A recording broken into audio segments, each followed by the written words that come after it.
இன்னைக்கு யாருடைய பிறந்த நாள் தெரியுமா? பிறந்த நாள்னு சொல்லக்கூடாது, அவதார நாள். நமக்காக முருகன் இந்த பூமிக்கு வந்த நாள். அற்புதமான ஒரு திருநாள், வைகாசி விசாக பெருநாள். முருகனுடைய பிறந்த நாள் நிச்சயமா கொண்டாடணும். எப்படி கொண்டாடுறது? அவருக்கு என்ன பிடிக்கும்? எந்த ஸ்வீட்டு பிடிக்கும்?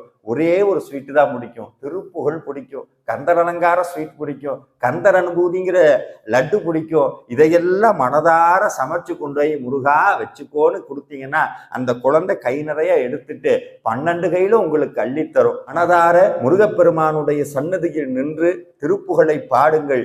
இன்று வைகாசி விசாக பெருநாள், முருகனுடைய அவதார திருநாள். மறக்காமல் முருகன் கோவிலுக்கு போய் வழிபடுங்க, வீட்டில் கொண்டாடுங்க. இனிப்பை செய்து முருகனுடைய திருப்பெயரால் தானம் செய்யுங்கள். வாழ்வாங்கு வாழ வைப்பான் அந்த வடிவேற்பெருமான். முருக அடியார்கள் அனைவருக்கும் என் அன்பார்ந்த வைகாசி விசாக பெருநாள் நல்வாழ்த்துக்கள். முருகா சரணம்.